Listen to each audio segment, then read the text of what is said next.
Hi everyone, this is your Ate Mars, I'm feeling vlogger here in Palawan. And syempre, nakauwi na naman tayo ng Araceli, kaya pinuntahan na naman natin ang Tinintinan Beach. And syempre, this is one of my favorite place talaga na pinupuntahan ko ever since. So dahil nga tayo ay nagkakaedad na for now and more on trabaho na lang tayo, kapag nakauwi ng Araceli, syempre talagang tinetreasure natin ang moment na ganito. As a Aracelian, of course, I'm so proud always to introduce my town, which is Araceli.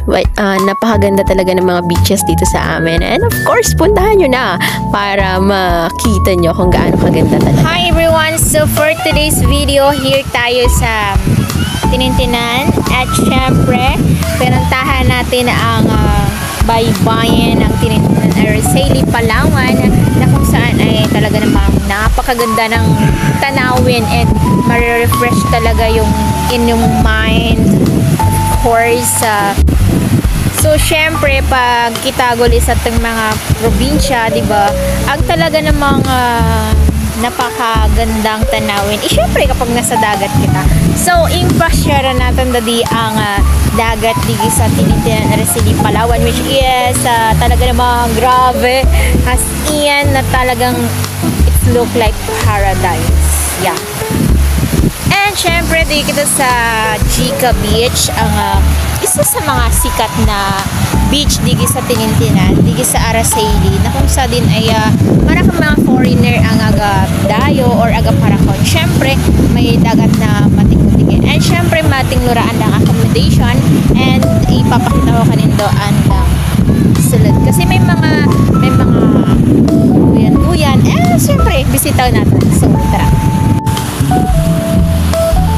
So, jam, panaw kita, papakundo to. May mga matitinglusan da diging duyan-duyanan. Okay? Say hi. Say hi. May mga bata diging na kagakararawan. Diyan pwede aksila dige? Diyan pwede? Say hi. So, dige, may duyan-duyanin sanda. Sit na diyang duyan talaga. May balay-balay dige.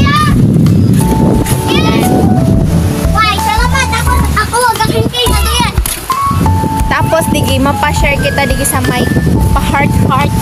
Dige, oh. Oh, dan, may pa-heart-heart. Pero mga bata kadaras